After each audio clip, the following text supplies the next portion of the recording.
Imagine being 19 years old, legally an adult, but still treated like a runaway toddler. Every move tracked, every silence punished, while your older brother roams free without a care. That was my life, until one desperate act of rebellion dragged the police into our family drama and flipped the script forever.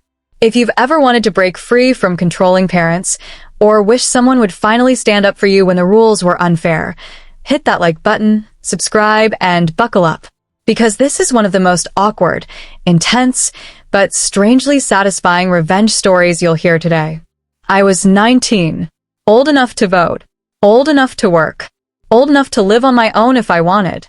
But to my parents, I might as well have been 9.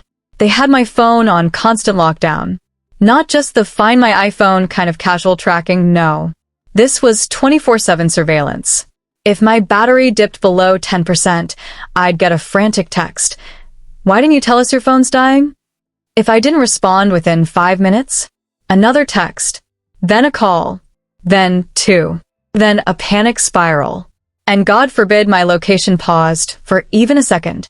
My mom would refresh that app like she was monitoring a stock market crash. Now, don't get me wrong, I get that parents worry. But here's the kicker. My brother, 21, older than me, free as the wind. He could vanish for hours. Whole evenings out with no explanation. No panicked calls. No cops on standby. Nothing. The double standard? Bone deep. And it cut. Every time my phone buzzed with their suspicion, it screamed, "We don't trust you. You're not responsible. You're not enough." One weekend, I'd had enough. It wasn't that I wanted to party or sneak off to do something reckless. All I wanted, literally, was a few hours where I wasn't tethered like a dog on a GPS leash. So I vented to a friend. They looked at me, half horrified, half amused, and said, "You know, you could just mask your location for a bit. Like, it's not illegal. You just need a breather." I hesitated. My heart raced even thinking about it. But the thought of walking down a street without the invisible chain tugging at my pocket? Irresistible. So we set it up. No sketchy stuff, no lies about where I was going. I just left my phone charging at home, safe and sound, and I walked out the door. For the first time in months, the air felt different. Light. Free. I bought myself a coffee, sat in a little cafe, watched people laugh with their friends. Then I wandered through the park, listening to the crunch of gravel under my shoes instead of the constant buzz of my phone. It was peace. Simple, ordinary peace. Meanwhile, back at home, the script flipped. When my mom saw my location hadn't moved in hours, she spiraled. First, she called my brother. Then she called me, over and over. And when I didn't pick up, she called the police. Yes, the actual police. So picture this. I walk back, coffee in hand, humming to myself like a teenager who just discovered freedom.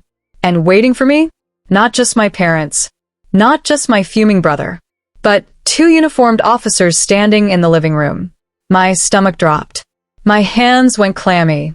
Oh God, what did I just walk into? The officers turned to me, serious but not unkind. "Are you name?" one asked. I nodded, cheeks burning. Behind them, my parents launched into their frantic explanation. "She went missing. We couldn't reach her. She's so irresponsible. She doesn't understand the danger." Except here's the twist. The cops weren't nodding sympathetically. They were confused, and then a little annoyed. One officer looked at me. "You're 19? As in an adult." I swallowed. "Yes." He turned back to my parents. "So, let me get this straight. You called us because your adult daughter went out for coffee without telling you." The silence that followed? Oh, it was glorious. My parents sputtered, backtracking.